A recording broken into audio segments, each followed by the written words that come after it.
Deus, o estilista. O padrão bíblico para a modéstia cristã. Jeff Pollard. O presente audiobook não tem qualquer motivação ou intuito comercial. Tem apenas como objetivo ajudar a muitas pessoas, especialmente aqueles que têm deficiência visual, analfabetismo ou outras dificuldades de leitura. Por sua vez, tem como intuito, igualmente, ser uma ferramenta, não comercial, para a instrução, ensino e aculturação. Que Deus o abençoe. Só lhe deu glória. 1. Modéstia e controvérsia. Consideremo-nos também uns aos outros, para nos estimularmos ao amor e às boas obras. Hebreus 10:24. Modéstia é um assunto controverso. Seja qual for a maneira do homem de Deus abordar este assunto, ele será considerado por seus ouvintes um legalista libertário. Isto é inevitável. Falar contra a moda atual e as tendências populares é sempre difícil e envolve um custo elevado para o homem de Deus. Além disso, Deus o tem chamado para seguir um curso de vida que o conduz a defrontar-se com a maneira de pensar e o comportamento do mundo. Vincent Aslope disse, em certa ocasião, que um homem precisa ter um espírito muito firme, um espírito que tenha a ousadia de atravessar a correnteza onde enfrentar a torrente de luxúria predominante. Portanto, tomar parte neste ingrato debate significa abraçar o destino de Ismael, ou seja, ter as mãos de todos levantada contra você e perceber o que é inevitável. Sua mão tem de levantar-se contra quase todos. Isto certamente se aplica ao espinhoso assunto da modéstia. Sem dúvida,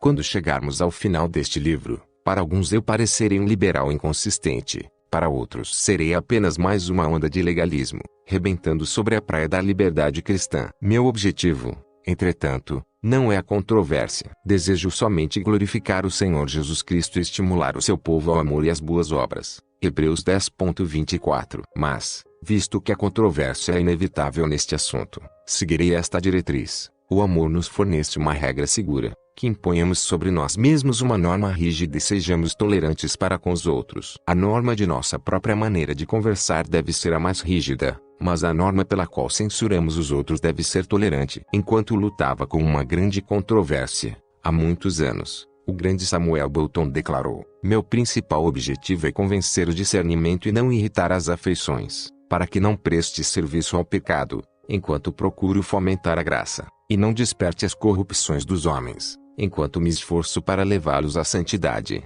e assim corra inutilmente. O meu desejo sincero é este: que o Deus da verdade torne evidente ao coração aquilo que for óbvio aos olhos e que Ele dê aos meus leitores e a mim mesmo o discernimento correto, para que sejamos capazes de distinguir as coisas que fazem diferença. Este desejo arde em meu coração. Assim, o amor por Cristo e por seu povo é a minha motivação, e a edificação por meio da verdade de Deus, o meu alvo. Peço que o leitor me perdoe, se, em qualquer ponto, eu deixar de atingir algum destes. Que o Senhor Jesus Cristo receba a glória por tudo que estiver correto nesse esforço e que os filhos de Deus recebam o que nele for proveitoso. Todas as imperfeições neste trabalho são minhas, e oro para que você censure imediatamente os erros contidos nele. Julgue pelas Escrituras e retenha o que for bom. Se você achar que os argumentos e as conclusões não estão alicerçados nas Escrituras, rejeite-os. A liberdade dos filhos de Deus não deve ficar presa à opinião de homens, mas, se achar que estão de acordo com a palavra de Deus, sujeite-se à verdade dele e sirva com alegria e satisfação.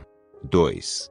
Definindo os termos. Da mesma sorte, que as mulheres, em traje decente, se ataviem com modéstia e bom senso. 1 Timóteo 2:9. Quando eu era recém-convertido, participei de uma conferência anual de jovens, em uma praia da Califórnia. Ali, algumas questões sobre a conveniência de andar bem ou mal vestido levaram-me a palavra de Deus e a oração. Estas me fizeram concluir que não deveria mais participar daquela conferência. Também tinha filhos que me faziam perguntas sinceras sobre este assunto. As tentativas de explicar ao fundador da conferência o motivo por que não a frequentaria mais e de responder às indagações de meus filhos resultaram neste livro. No que se refere à conferência, minhas preocupações não se centralizavam na ortodoxia nem na capacidade dos ensinadores que a conduziam. Tudo isso era excelente. Eles, assim como eu, declaravam com firmeza que acreditavam no senhorio de Jesus Cristo em cada área da vida cristã, incluindo a doutrina da liberdade cristã. Todavia, o que me inquietou foi isto: a praia com a atmosfera lasciva que a cercava e as roupas dos participantes da conferência não se harmonizavam com a pregação sobre a santidade de Deus. Isto produziu uma mensagem confusa, uma mistura conflitante de santidade com impureza, e me fez recordar o desagradável cheiro de perfume misturado com fumaça de cigarro. Tal situação levou-me a examinar, De modo geral, o assunto da modéstia e,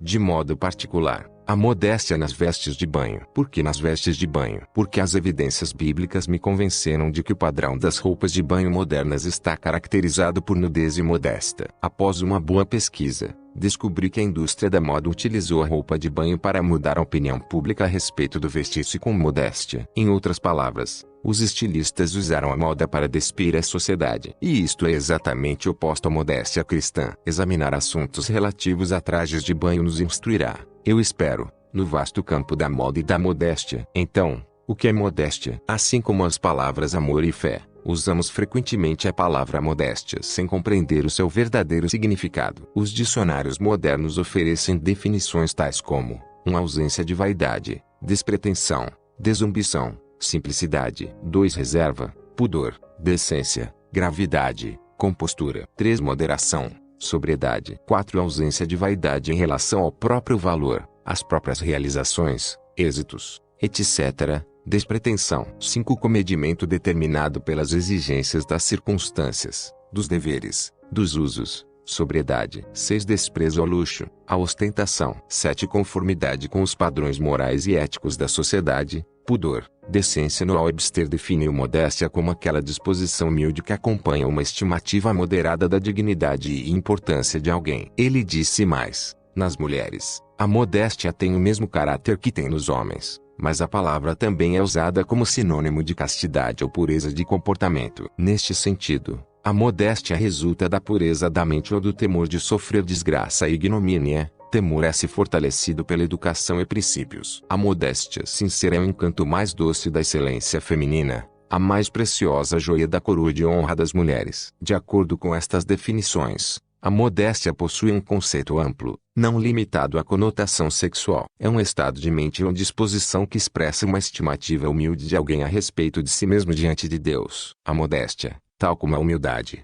é o oposto de audácia e arrogância. Procura não atrair atenção para si mesma nem se mostrar de maneira inconveniente. Aparentemente, Noah Webster relacionou a modéstia à castidade, porque castidade significa pureza moral, em pensamento e conduta. A pureza moral, à semelhança da humildade, não exibirá sensualidade nem ostentação. Várias palavras nos esclarecem o ponto de vista bíblico sobre a modéstia.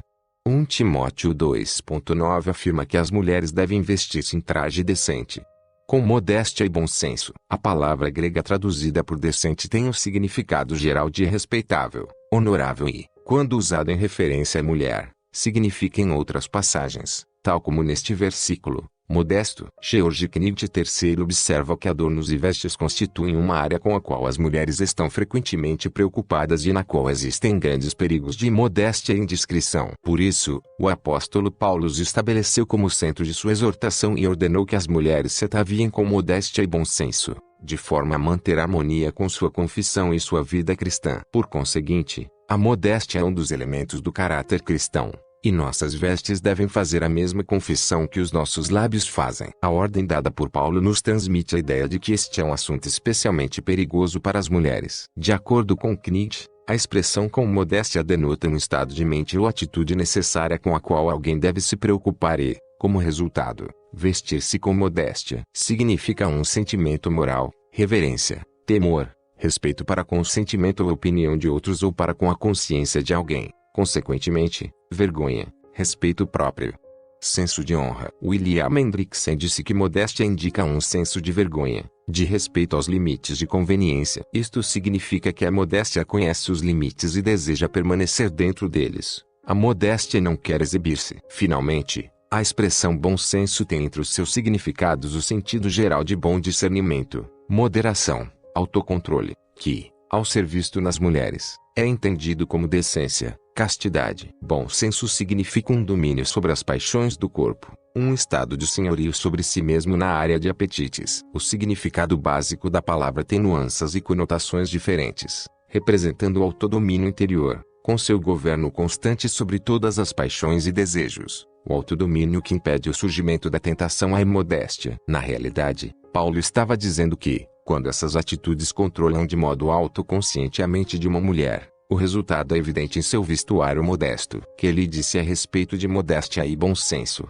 A primeira expressão, utilizada tão somente neste versículo em todo o Novo Testamento, tem a conotação de recato feminino em questões de sexo. A segunda expressão afirma basicamente a ideia de perfeito autossenhorio nos apetites físicos. Aplicada à mulher, também possui uma nuance especificamente sexual. Gastei tempo explicando o significado destas palavras, em parte porque, em nossos dias, existem pastores que tomam estas palavras de Paulo como que se aplicando tão somente a roupas luxuosas, caras e extravagantes na igreja. O argumento deles é que tais roupas distraem a atenção em cultos de adoração. No entanto, eles param aí e não prosseguem. Concordo, sinceramente, que esta ideia está incluída nas palavras de Paulo, mas esses pastores ignoram ou menosprezam o aspecto sexual que se encontrava evidente no pensamento de Paulo. Ao mesmo tempo que a exortação do apóstolo se conforma com a reprimenda popular dirigida contra a extravagância feminina, talvez o pensamento primordial de Paulo era a inconveniência de as mulheres se aproveitarem de seus encantos físicos em tais ocasiões, bem como a perturbação emocional que poderiam causar aos seus irmãos em Cristo. Knight explica a razão por que o apóstolo Paulo proibiu as mulheres de usarem estilos requintados de cabelo, adornos de joias e roupas extremamente caras se torna evidente quando alguém fica ciente, por meio da literatura daquela época, do tempo excessivo, do preço e do esforço exigido por arranjos de cabelos e joias, não somente como exibição ostentosa, mas também como padrão usado por cortesãs e prostitutas. Paulo estava proibindo o excesso e a sensualidade. Excesso e sensualidade, ambos influenciam a modéstia. A mulher crente tem de controlar, de modo consciente, suas paixões, em vez de se arrumar de maneira requintada, dispendiosa e sensual. Se forem modestas, não chamarão atenção para si mesmas de maneira errada. As vestes da mulher verdadeiramente cristã não dirão sexo, orgulho, dinheiro, e sim, pureza, humildade, moderação. Mais uma coisa, visto que o contexto imediato da epístola de Paulo a Timóteo se refere ao comportamento do crente na igreja, alguns afirmam que Paulo limita a discussão a distrações na igreja, e não a princípios referentes ao uso de vestimenta em todas as ocasiões. Novamente, creio que tal afirmativa perde com 00 platamente de vista o argumento de Paulo. A igreja é coluna e baluarte da verdade. 1 Timóteo 3.15. Portanto, o princípio que nos instrui a ordenar nossa vida na adoração a Deus deveria, em última instância, também direcionar nosso viver diário na presença de Deus. Alguém pode concluir honestamente que uma mulher deva vestir-se com modéstia na presença dos homens e de Deus, na adoração coletiva, e vestir-se com ostentação e sensualidade, fora da igreja. O discernimento de Knight é bastante perspicaz neste ponto. As instruções de Paulo às mulheres, assim como as instruções precedentes aos homens, estão relacionadas ao contexto da comunidade de crentes reunidos, mas não se limitam a esse contexto. Os homens sempre têm de viver em santidade, evitando ira e disputas, especialmente em conexão com a oração em favor de outros. As mulheres têm de viver de acordo com a sua confissão de piedade, vestindo-se com modéstia e discrição, manifestando um relacionamento apropriado com os homens, no que diz respeito à questão da autoridade. Portanto, temos uma ordem bíblica para o vestir-se com modéstia que começa no contexto de nossa adoração coletiva e estende-se ao nosso viver diário. Entretanto, havendo dito isso, a modéstia não é primariamente uma questão de vestimenta, e sim uma questão do coração. Se o coração está correto diante de Deus, ele se governará em pureza, acompanhada de humildade, e se expressará em modéstia. Calvino fez a seguinte observação: temos sempre de começar com as disposições, pois, onde a devassidão reina no íntimo, não haverá qualquer castidade, e, onde a cobiça reina no íntimo, não haverá modéstia nas vestes exteriores. Ele concluiu, sem dúvida alguma, a vestimenta de uma mulher piedosa e virtuosa tem de ser diferente das vestes de uma prostituta.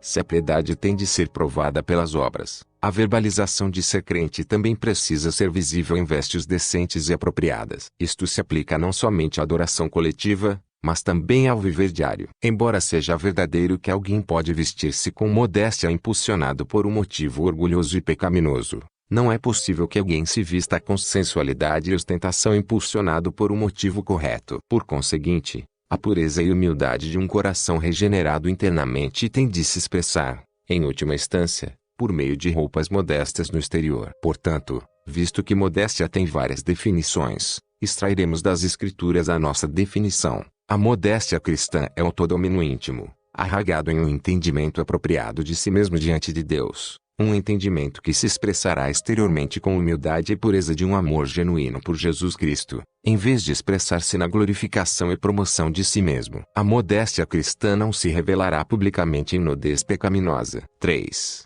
Deus, o estilista, fez o Senhor Deus vestimenta de peles para Adão e sua mulher e os vestiu. Gênesis 3:21. Todos nós que professamos ser nascidos do Espírito de Deus concordamos que temos de rejeitar a nudez pecaminosa e praticar a modéstia. Mas a Bíblia oferece um padrão objetivo para ambas. Creio que sim. A dificuldade está em definirmos os termos com exatidão bíblica, e não com opiniões pessoais. As Escrituras identificam a Deus como o soberano Criador de todas as coisas, bem como o Criador e o idealizador das roupas. O relato bíblico referente à origem das vestes e os subsequentes exemplos de roupas fornecidos pelas Escrituras nos ensinam, pelo menos, uma máxima simples: Deus idealizou as roupas para cobrir o corpo e não apenas algumas partes especiais. Observe, isto não é um argumento de defesa para um retorno à moda de roupas dos tempos bíblicos. O exemplo que citamos apenas sugere o propósito e a função das vestes e a área aproximada do corpo que elas devem cobrir. Quando não havia roupas, Gênesis 2:25 afirma: ora, um e outro, o homem e sua mulher, estavam nus e não se envergonhavam. É importante compreender que no começo a nudez não era algo vergonhoso. De facto, viu Deus tudo quanto fizera, e eis que era muito bom. Gênesis 1:31. Embora Adão e Eva estivessem nus, eles não tinham qualquer senso de humilhação ou desgraça pública. A nudez do casal era algo muito bom porque Deus os criara daquela maneira. Nessas circunstâncias, eles não precisavam de roupas. Então, o que transformou nudez boa em algo vergonhoso? E porque Deus mesmo cobriu o corpo do homem. Considere atentamente as seguintes respostas. B. Quando Deus lhes deu roupas, a nudez era boa até que Adão e Eva se rebelaram contra Deus. Nesse momento, o pecado entrou e, em consequência, a vergonha. Abriram-se, então, os olhos de ambos, e, percebendo que estavam nus, coseram folhas de figueira e fizeram cintas para si. Ele respondeu: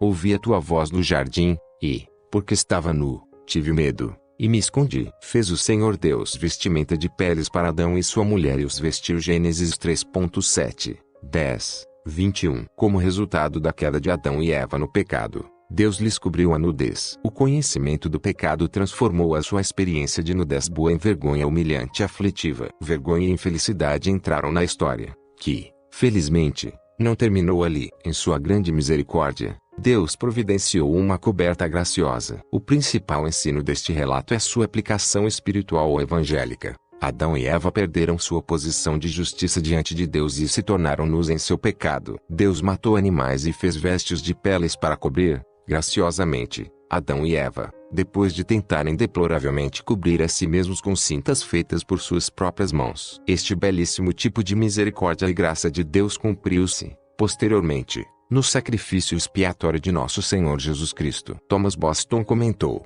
firmados em bases mais seguras, podemos observar que nossos primeiros pais fizeram suas primeiras vestes e que, em seguida, Deus lhes fez vestes eficazes quanto à sua utilidade. Disso, podemos aprender sobre a completa insuficiência de nossa justiça própria para cobrir a nudez espiritual e a absoluta necessidade da justiça de Deus, a justiça imputada, com toda a sua capacidade de vestir adequadamente a alma pecaminosa. Deus usou esse acontecimento literal para nos ensinar uma verdade espiritual. Ele substituiu as cintas de Adão e Eva por túnicas de peles. Embora Adão tenha coberto os seus quadris, Deus o cobriu do pescoço aos joelhos. Isso é bastante significativo. A obra das mãos de Adão, quer no sentido espiritual, a obra de justiça, quer no sentido físico, a nudez, foi inaceitável a Deus. Somente a vestimenta que Deus mesmo providenciou foi suficiente para satisfazer a ambos os sentidos. Enquanto Adão cobriu determinadas partes, o Senhor Deus cobriu o corpo de Adão. Vincent Alsop observou: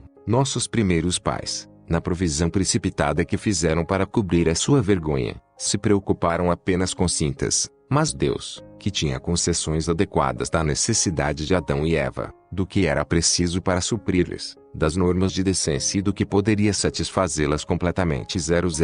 Providenciou túnicas para Adão e Eva, de modo que todo o corpo fosse coberto e ocultado. Embora não tenhamos qualquer imagem das vestes de Adão e Eva, a palavra traduzida por vestimenta é usada em todo o Antigo Testamento para expressar a ideia de uma veste semelhante a uma túnica. Em Gênesis 3:21, a palavra é kutnet, que vem de uma raiz incomum que significa cobrir. Cotinete era a veste comum usada por homem e mulher, conforme percebemos nas vestes de peles usadas por Adão e Eva. Esta vestimenta, semelhantes a uma camisa, geralmente tinha mangas longas e se estendia até ao tornozelo, quando usada como veste formal. Os trabalhadores comuns, escravos e prisioneiros usavam uma túnica mais curta, às vezes, até os joelhos, sem mangas. Alguns dicionários famosos dizem que esta vestimenta era a roupa mais comum usada por homem e mulher, próxima ao corpo. Era uma vestimenta comprida, semelhantes a uma camisa, feita geralmente de linho. A túnica de Adão havia sido feita de pele. A cotinete se assemelhava a uma túnica romana, correspondendo quase que ao nosso blusão, indo sempre até abaixo dos joelhos e, quando feita para ocasiões que exigiam vestes formais, chegavam quase até ao chão, enquanto o modelo mais simples não tinha mangas, indo somente até os joelhos. Outra descrição nos diz que a cotinete era feita de linho ou de lã, chegando até os joelhos ou aos tornozelos. Todas essas fontes concordam neste fato a respeito da cotinete. Ela cobria o corpo desde, pelo menos, o pescoço até os joelhos, enquanto, às vezes, alcançava o meio da panturrilha ou ia até os pés. O importante a lembrarmos é que este foi o modelo de Deus para cobrir a vergonha e a nudez de Adão e Eva. Em outras palavras, Deus não fez um biquíni de peles, a fim de ilustrar a nossa justiça e salvação. Além disso, esta não foi a única ocasião em que ele usou este modelo. Quando Deus outorgou as vestes sacerdotais, Deus não somente ordenou que os sacerdotes cumprissem seu ofício sagrado, mas também delineou as vestes sagradas deles. Ele disse a Moisés: falarás também a todos os homens hábeis a quem enchi do espírito de sabedoria, que façam vestes para Arão para consagrá-lo, para que me ministre o ofício sacerdotal. As vestes, pois, que farão são estas: um peitoral, uma estola sacerdotal, um sobrepeliz, uma túnica, cotinete, bordada, mitra e cinto. Farão vestes sagradas para Arão, teu irmão, e para seus filhos, para me oficiarem como sacerdotes. Êxodo 28.3-4. Assim, Deus, o estilista original, cobriu os seus corpos, como fez com Adão e Eva. Quando Deus usou roupas, o Senhor Jesus Cristo é o Verbo que se fez carne e habitou entre nós. João 1.14. Uma pergunta correta seria: quando Deus se tornou carne, o que ele vestiu? A resposta a desta pergunta é digna da seguinte citação de Alfred Dersem: 3 ou, provavelmente, 4 peças constituíam a vestimenta. Primeiramente, havia roupa de baixo, chamada chaluca ou quituna. Na Bíblia, ketonete. A chaluca poderia ser feita de linho ou de algodão. Os sábios a usavam longa, até os pés. Era coberta por uma veste superior ou talit, que ficava a um palmo dos pés. A chaluca ficava próxima ao corpo e não tinha aberturas, exceto para o pescoço e os braços. Na parte mais baixa, a chaluca tinha um tipo de bainha. Possuir apenas uma dessas túnicas ou vestes de baixo era um indicativo de pobreza. Por isso, quando os apóstolos foram enviados em sua missão temporária, eles foram instruídos a não levarem 2 túnicas. Bem parecida, se não idêntica à chaluca,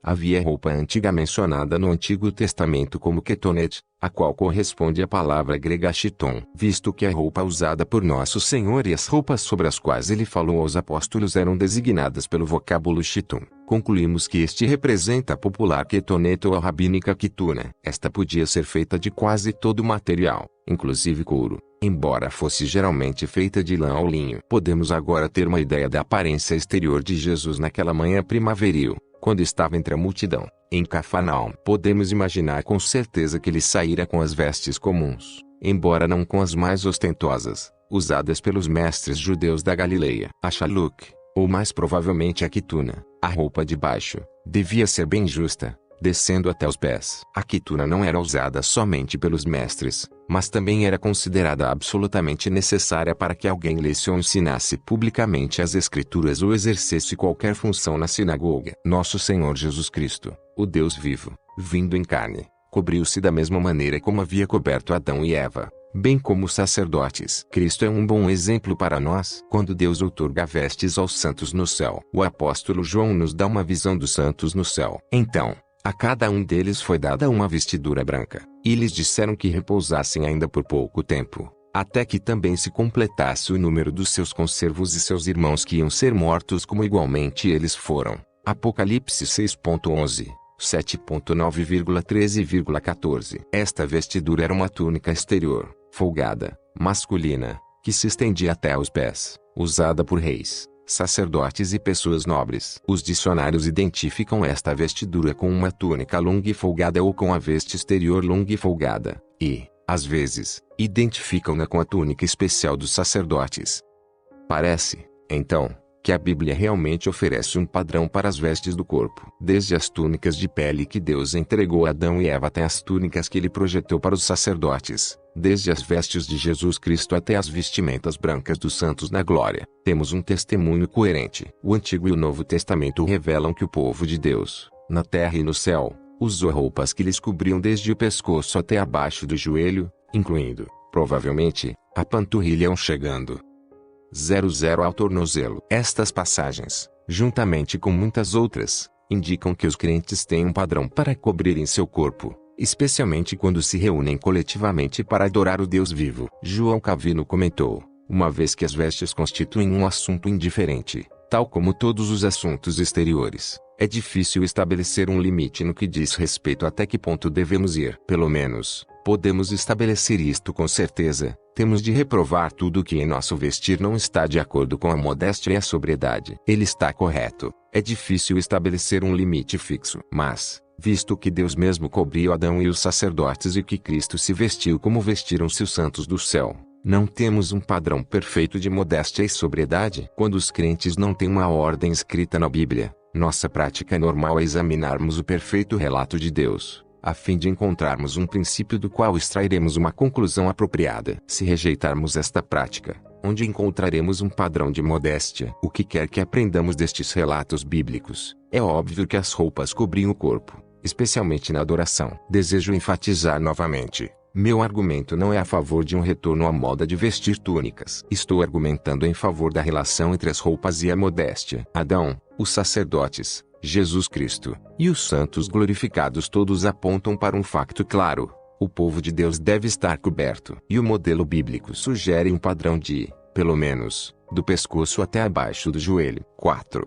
Definindo o assunto: nudez e vergonha. Aconselho-te que de mim compres vestiduras brancas para te vestires, a fim de que não seja manifesta a vergonha da tua nudez. Apocalipse 3:18. Assim como se evidencia em Cântico dos Cânticos, de Salomão, e em outras partes das Escrituras, a atração e o relacionamento sexual entre um homem e sua esposa não são vergonhosos nem pecaminosos. Mas, depois da queda de Adão, a palavra nudez tornou-se um eufemismo bíblico para os órgãos reprodutivos do homem e da mulher e está frequentemente associada à vergonha. A palavra nudez também se refere a atos sexuais pecaminosos e vergonhosos. Nenhum homem se chegará a qualquer parenta da sua carne, para lhe descobrir a nudez. Eu sou o Senhor. Não descobrirás a nudez de teu pai e de tua mãe, ela é tua mãe. Não lhe descobrirás a nudez. Levítico 18.6-7. Ver também Levítico 18.11 e 18.18. Se um homem se deitar com mulher no tempo da enfermidade dela e lhe descobrir a nudez, descobrindo a sua fonte,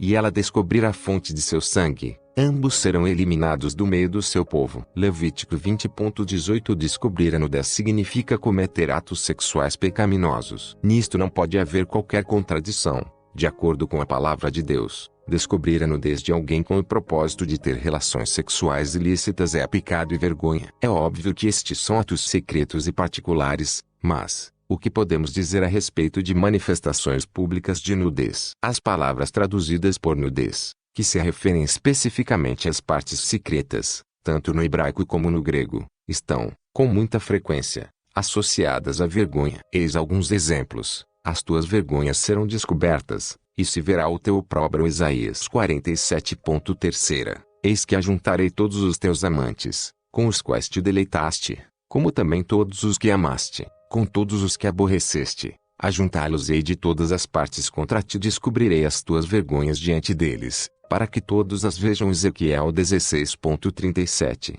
Eis que eu estou contra ti, diz o Senhor dos Exércitos, levantarei as abas de tua saia sobre o teu rosto, e mostrarei às nações a tua nudez, e aos reinos, as tuas vergonhas. Naum 3.5. Aconselho-te que de mim compres ouro refinado pelo fogo para te enriqueceres, vestiduras brancas para te vestires, a fim de que não seja manifesta a vergonha da tua nudez, e colírio para ungires os olhos. a fim de que vejas Apocalipse 3:18. Estas passagens nos ensinam claramente que a exposição pública de nossas partes secretas está associada à vergonha. No entanto, a nudez não se limita à exposição das partes secretas. Quando um homem tirava sua cotonete, ele ficava em um estado que a Bíblia chama de nugunus. Embora ainda estivesse com sua veste de baixo, Pedro foi declarado nu, em João 21:7, porque havia retirado a sua veste superior. Burton Scott Easton disse, tanto o vocábulo grego como hebraico significam sem roupa, mas, em ambas as línguas, eram usados frequentemente no sentido de vestido levemente ou apenas sem veste superior. Thomas Boston observou, os hebreus declaravam nu qualquer pessoa que retirasse a sua veste superior. Portanto, talvez este seja o significado em João 21:7. Pedro estava usando apenas a chiton. Pedro não estava pecaminosamente despido no contexto de seu trabalho. Como pescador, ele estava trabalhando entre homens, distante da praia, e não se socializando publicamente em um grupo de pessoas de ambos os sexos. Todavia, é evidente que Pedro percebeu a diferença entre trabalhar em seu barco e estar na praia, na presença do Senhor, porque ele se cobriu e depois nadou até Cristo. Por quê? Porque estava nu. Então, de acordo com as Escrituras, uma pessoa não precisa estar completamente sem roupas para que esteja vergonhosamente nua. Gunus significa nu, com a roupa despida, sem a veste superior, sem a qual uma pessoa decente não apareceria em público. Este segundo tipo de nudez não somente se aplica a Pedro, em João 21, mas também ao profeta Isaías e ao rei Saul. A veste inferior de Pedro cobria mais do corpo do que o cobrem a maioria dos shorts ou calções de banho modernos. Embora isto não seja necessariamente pecaminoso, estava associado à vergonha pública, como está implícito nas definições de Ard Gingrich. Uma pessoa decente não aparecia em público vestida deste modo. Esta foi a razão por que Pedro vestiu sua roupa superior, antes de nadar até a praia, e a razão pela qual Isaías foi um sinal de vergonha, desgraça e juízo para o Egito e Cuxi. Isto também poderia ser dito a respeito da humilhação da virgem filha de Babilônia. Isaías 47:1-3, em seu erguer a cauda da vestidura e desnudar as pernas. A nudez de Isaías não seria notada entre os crentes de nossos dias. Desnudar as pernas não somente é considerado como uma prática normal hoje, como também é considerado uma demonstração de liberdade de uma pessoa. Além disso, a nudez pública andava lado a lado com as religiões pagãs da antiguidade. Alice von Lurie, expert em moda, observou, historicamente, a vergonha parece ter exercido pouca influência no desenvolvimento das roupas. No Antigo Egito, em Creta e na Grécia, o corpo nu não era considerado imodesto. Escravos e atletas habitualmente andavam sem roupa, enquanto pessoas de alta posição usavam vestes que eram desenhadas e preparadas de modo a mostrarem grande parte do corpo, quando estivessem em movimento. Portanto, enquanto o corpo despido não era incomum no paganismo, estar sem a veste superior era considerado imodesto e até vergonhoso entre o povo de Deus. O povo de Deus cobria o seu corpo quando estava em público, enquanto os pagãos descobriram-no nu. A nudez também acompanha a possessão demoníaca. Rumaram para a terra dos Gerazenos. Ao desembarcar, veio da cidade ao seu encontro um homem possesso de demônios que, havia muito, não se vestia. Então, saiu o povo para ver o que se passara, e foram ter com Jesus. De facto, acharam o homem de quem saíram os demônios, vestido, em perfeito juízo. Lucas 8:26-35. Quando controlado pelos demônios, o homem andava nu. Quando ficou em seu perfeito juízo, por meio do poder e da graça de Jesus Cristo, o homem cobriu-se. Conforme vimos, Deus cobriu o homem no jardim do Éden. Parece que Satanás e os demônios têm se esforçado para despí-lo. Desde aquela época, eles têm feito isso com bastante sucesso. Portanto, é evidente que algumas formas de nudez são vergonhosas e ou explicitamente pecaminosas desde a queda de Adão. Expor os corpos masculinos e femininos, os quais deveriam estar cobertos, é inarmônico com o modelo bíblico. Ademais, sendo que expor as partes íntimas é vergonhoso, parece óbvio que o vestuário que enfatiza ou atrai atenção para essas áreas do corpo é igualmente vergonhoso e modesto. E a roupa de banho moderna é o pináculo disso, pelo próprio formato. 5. A nudez da sociedade.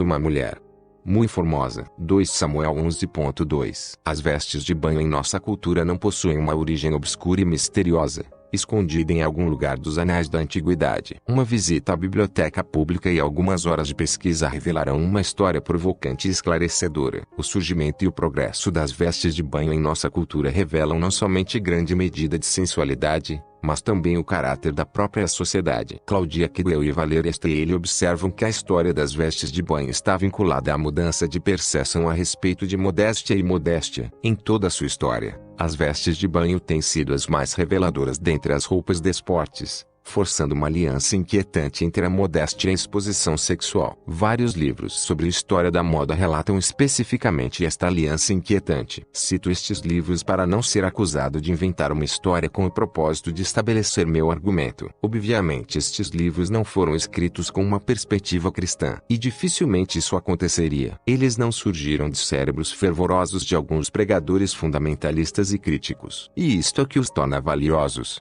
Eles não contam a história conforme o ponto de vista da modéstia cristã. Meu desejo é permitir que tais livros falem por si mesmos, em suas próprias palavras, pois o testemunho deles é que a roupa de banho foi o primeiro elemento a contribuir para o despir da sociedade. Na verdade, as histórias das roupas de banho e da moda geralmente apresentam a história de como é bom e libertador a sociedade despir-se. Eu a considero uma história triste. Podemos observar o uso de roupas de banho desde aproximadamente 350 a.C. Surgiu na Grécia e, depois, chegou a Roma, onde banhar-se e nadar alcançou o pico da popularidade. Um quadro encontrado em Piazza Armerina, na Sicília, retrata moças vestindo roupas tão pequenas que se assemelham aos biquínis modernos. No entanto, os desportos aquáticos saíram de moda depois da queda do Império Romano e não reapareceram até o início dos anos 1700, nos balneários da França e da Inglaterra. O traje era uma veste semelhante a uma toga, tanto para homens como para mulheres. No início dos anos 1800,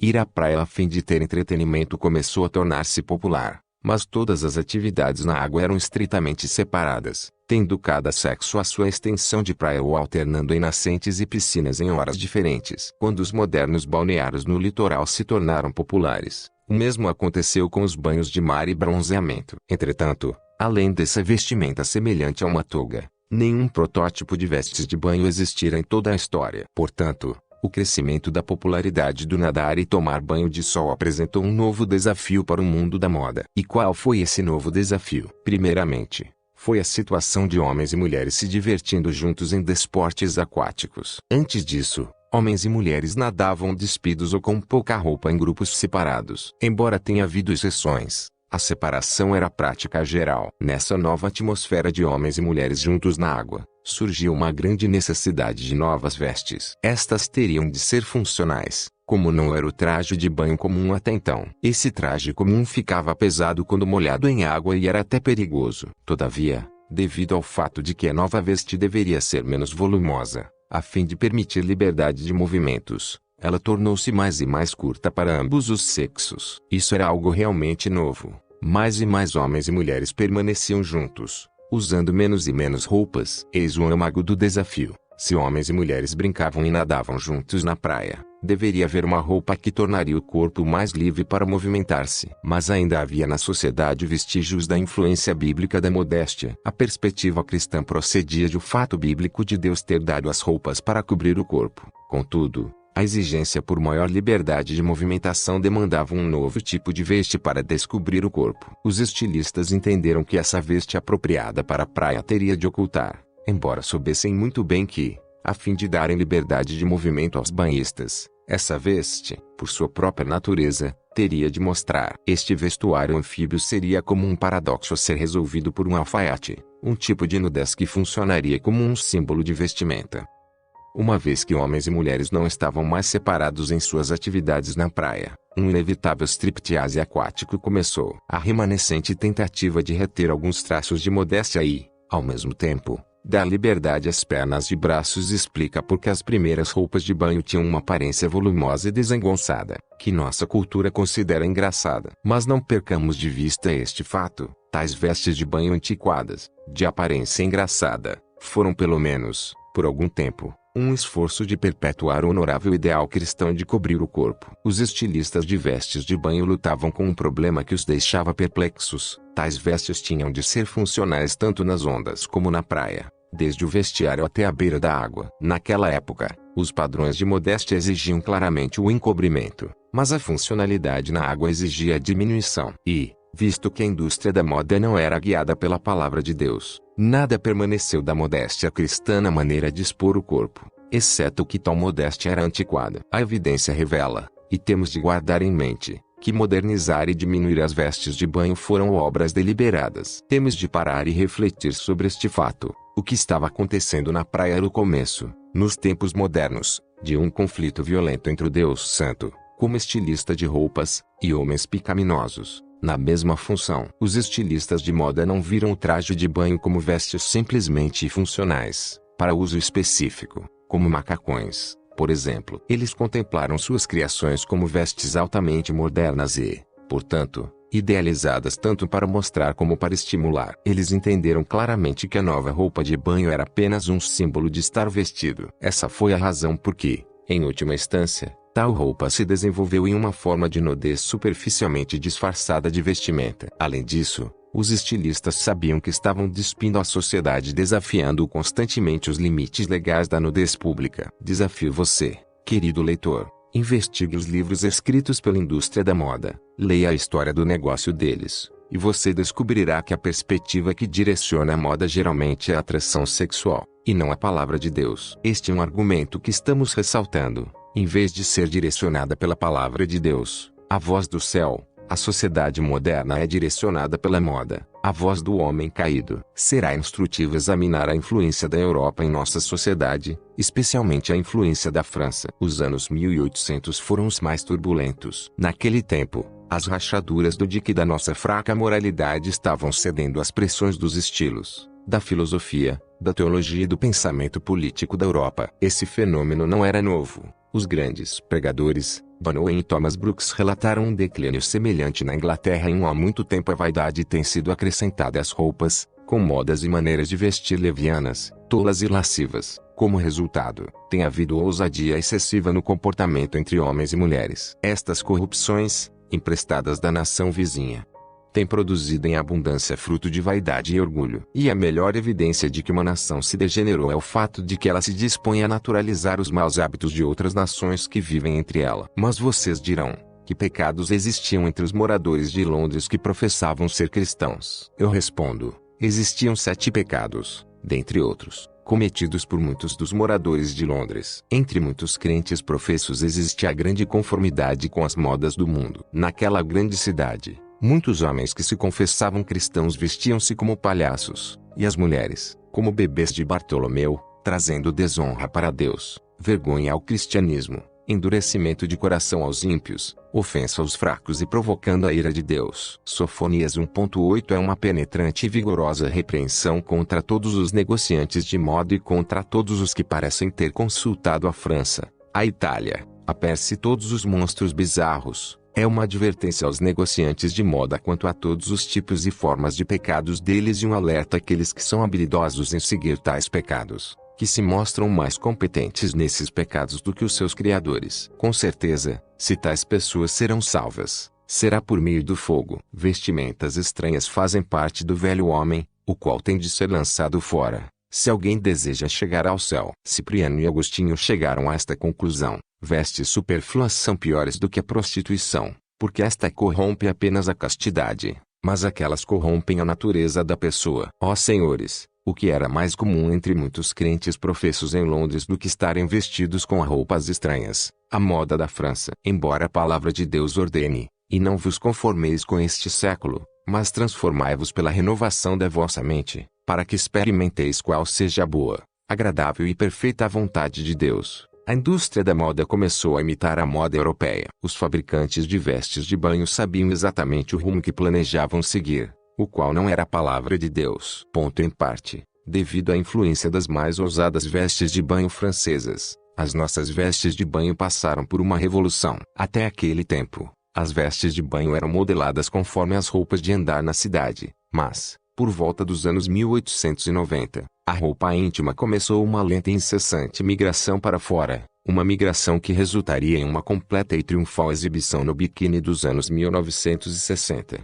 Então, não devemos ficar surpresos ao entender que os idealizadores das vestes de banho se esforçaram para suprimir a associação natural das roupas íntimas com as vestes de banho, uma comparação congênere e inegável. Também é verdade que a indústria de vestes de banho femininas, em seus estágios iniciais, estava intimamente ligada à indústria de cintas e sutiãs. Assim como as vestes de banho masculinas estavam intimamente ligadas, por assim dizer, ao comércio de roupas de baixo. As razões para esta supressão devem ser óbvias. As roupas de baixo têm um fortíssimo apelo erótico. E a cultura de nossa sociedade, com sua teoria de decência no vestir, não estava preparada, naqueles dias, para essa flagrante demonstração de sensualidade. Evidentemente, o propósito que se encontrava por trás do estilo de vestes de banho era o expor a anatomia humana em uma embalagem mais sensual. Isso não poderia ser obtido nas ruas da cidade. Mas, em nome da recreação e, especialmente, dos desportos, uma notável dicotomia de pensamento começou a permear a sociedade. Na virada do século,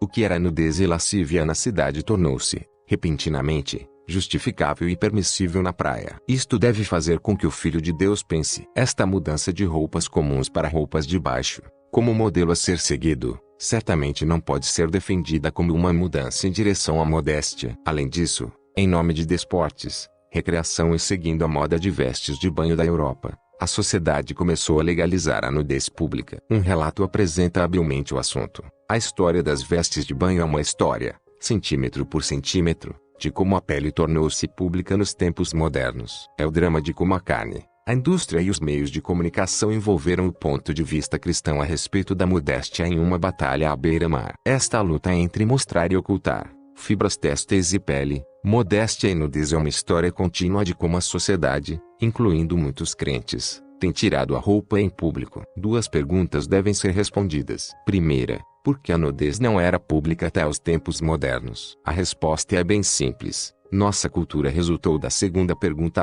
que mudanças em nossa sociedade puseram a nudez em destaque? A evidência parece indicar que a moralidade cristã, e a modéstia que a acompanhava, a qual serviu anteriormente como resistência à nudez pública, sucumbiram às crescentes pressões da sociedade. A voz da palavra de Deus foi lentamente suplantada pela voz progressivamente secular dos meios de comunicação, pela indústria da moda e pela opinião pública. Em consequência, os fundamentos de modéstia desgastaram-se, quase a ponto de extinção. Quero dizê-lo de outra maneira, ninguém pôs um revólver na cabeça das pessoas e lhes disse, tire a roupa, senão você morre. A indústria da moda simplesmente disse, esta é a roupa da moda, e a sociedade despiu-se com avidez. Além disso, visto que o traje de banho se livrou do modelo e da área de cobertura das roupas comuns, uma transformação radical aconteceu. A anatomia humana foi colocada em uma luz provocativa e ousada, visto que as roupas de banho se tornaram progressivamente mais curtas e apertadas. Elas se tornaram também mais eróticas. A controvérsia acendeu o fogo da discórdia e do debate que assolou as décadas iniciais do século XX. À medida que as vestes de banho encolhiam, o clamor e a contenda aumentavam. Enquanto cada centímetro de tecido desencadeava outra tempestade de contenda, a exposição progressiva de mais carne venceu a resistência pública à nudez. É fácil compreender a razão para o intenso ardor da batalha. Os pilares eram extremamente elevados. Esse traje simples tornou possível expor e erotizar partes da anatomia humana que antes permaneciam ocultas. O corpo humano estava exposto aos olhos do público, de uma maneira que jamais a sociedade havia imaginado. O conflito que surgiu a respeito das vestes de banho não foi simplesmente uma questão de gosto.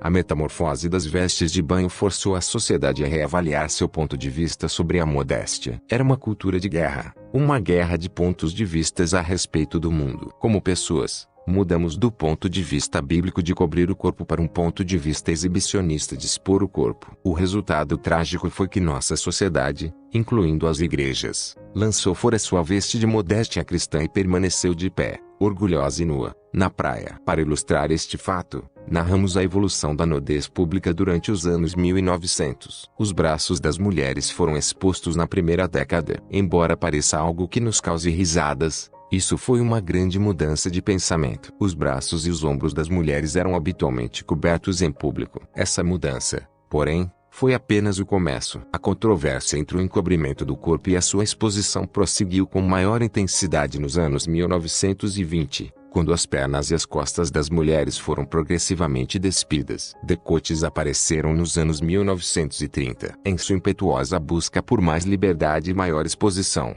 os estilistas de vestes de banho jogaram fora a sobressaia que havia sido padrão para muitos trajes de banho femininos. Tanto homens como mulheres queriam mostrar seus corpos bronzeados. Então, as proibições legais, designadas para proteger a modéstia pública, eram regularmente desafiadas, e, rejeitadas. Por isso, a resistência pública não se lamentou, tirou suas roupas e se uniu à multidão. Uma grande virada tecnológica ocorreu nos anos 1930 e 1940. Quando surgiu uma importante mudança no estilo de vestes de banho. Novas fibras e tecidos tornaram possível expor mais das curvas do corpo. O corpo escondido dentro das antigas roupas volumosas do passado estava emergindo à luz do dia. Um traje de 2 peças apareceu inicialmente em 1935. Nas páginas de revistas de moda. Esse traje deixava descoberto uma pequena área entre as 2 partes do corpo. Embora alguns usassem esse item ousado, ele não se tornaria moda até os anos 1940. Durante os anos 1940 e 1950, o traje de 2 peças expôs a barriga. O maiô também era popular e havia sido desenhado com cavas e aberturas para mostrar a barriga e os lados. O maiô se focalizava nos quadris e foi se tornando mais justo. Malhas elásticas acentuaram as curvas do corpo, de uma maneira que antes era impossível. Nessa altura, o corpo, mesmo embaixo da veste, podia ser amplamente exposto, acentuado e explorado por meio de trajes excitantemente apertados. Enquanto os estilistas podiam declarar que o corpo estava coberto, o maiô se tornava mais baixo na altura dos seios e mais curto nas pernas. Muitos dos novos trajes de banho não tinham alças. Ombros descobertos, cinturas apertadas e seios desnudos enchiam as praias como as marés altas. Durante esse período, quando o traje de banho enfatizava as curvas do corpo, os fotógrafos também focalizavam suas câmeras nessas curvas. As modelos sorriam e se despiam para os meios de comunicação, usando seus corpos para adornar quase todos os tipos de comerciais. Jovens encantadoras vestidas com roupas de banho se tornaram um item padrão da comercialização,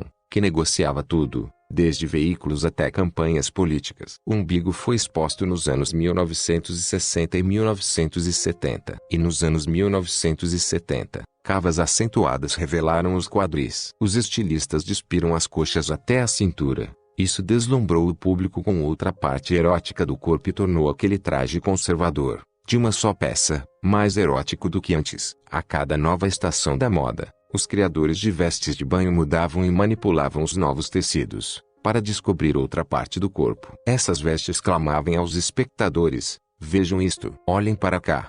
E nos anos 1980 e 1990, mudanças ainda mais radicais mostraram os seios e as nádegas. As intenções dos estilistas eram obviamente despir e mostrar partes da anatomia humana que antes nunca haviam sido oferecidas à venda, em público. A atitude permanente dos estilistas em erotizar partes do corpo e sua busca perpétua por outra zona excitante a ser exposta mostram claramente que eles tinham um propósito. Uma rápida pesquisa sobre 3 dos mais famosos estilistas de roupas de banho elucida tudo abundantemente. Superando todos os outros na indústria da moda, os estilistas de roupas de banho triunfaram surpreendentemente em mudar a opinião pública a respeito de modéstia. É muitíssimo claro que as criações dos estilistas são desenhadas com o propósito de expor ao público tanta carne humana quanto possível. Mas ainda permanece na sociedade um pouco de acanhamento, que demora a acabar. Como disse um historiador, até hoje, quando o corpo se tornou um produto comerciável, fazer uma aparição pública em vestes de banho pode ser uma experiência inquietante. Precisamos fazer 2 perguntas. Uma vez que as vestes de banho modernas foram criadas para promover a nudez pública e são o tipo de roupa mais revelador, por que tantos crentes usam essas vestes de banho em ambientes mistos e encorajam seus jovens a fazerem o mesmo? Porque os pastores e líderes de igrejas evangélicas expõem rapazes e moças crentes à inquietante experiência de maior exposição do corpo, em nome da evangelização dos incrédulos. Como afirmam os autores já citados, existe uma aliança forçada e inquietante entre a modéstia e a exposição sexual. A Bíblia fala de cobrir o corpo. O mundo promove a exposição do corpo. Os pregadores do Evangelho de Jesus Cristo devem se envolver em promover a exposição sexual por conta da qual os nossos jovens teriam sido presos 60 anos atrás. A razão por que vestes de banho podem ser inquietantes é que elas expõem os corpos daqueles que as usam. Encaremos a verdade. Uma roupa de banho revela o que você realmente é, mais do que qualquer outro tipo de roupa. As moças sabem que as outras moças e, especialmente, os rapazes perceberão realmente se elas têm seios grandes ou pequenos, qual o formato de suas pernas e nádegas, se elas têm coxas finas ou grossas, pele bonita, se têm curvas ou não.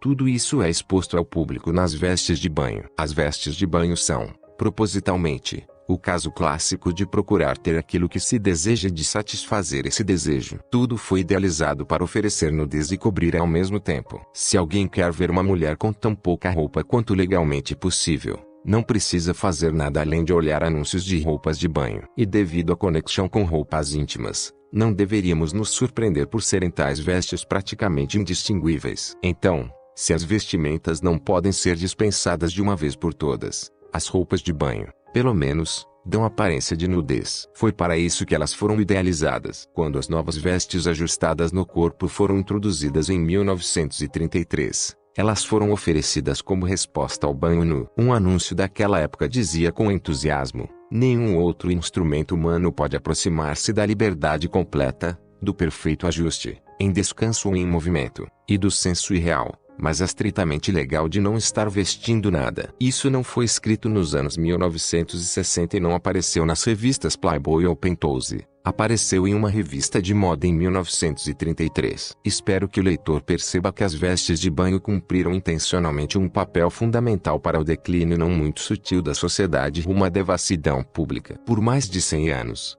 esta veste simples serviu como o mais importante instrumento para a nudez pública da sociedade. Os fabricantes de vestes de banho têm cumprido um papel elementar em ultrapassar os limites, na guerra cultural entre a modéstia cristã e a nudez. Eles têm estabelecido o padrão para o que deve ser exposto e o que deve ser coberto, ainda que nem o padrão nem a ética deles sejam extraídos da palavra de Deus. A história demonstra, com clareza, que o ponto de vista deles tem colidido violentamente com as leis da terra e, mais importante ainda, tem colidido violentamente com a santidade de Deus. 60 anos atrás, vestir-se dessa maneira era chamado de exposição indecente, atentado ao pudor. Hoje, alguns pastores, professores de escola bíblica dominical e palestrantes em conferências bíblicas chamam-no de liberdade cristã e algo indiferente. Acreditar que uma peça de roupa desenhada para erotizar várias partes do corpo é algo indiferente demonstra a dicotomia de pensamento já mencionada. Observem o que esta dicotomia produz.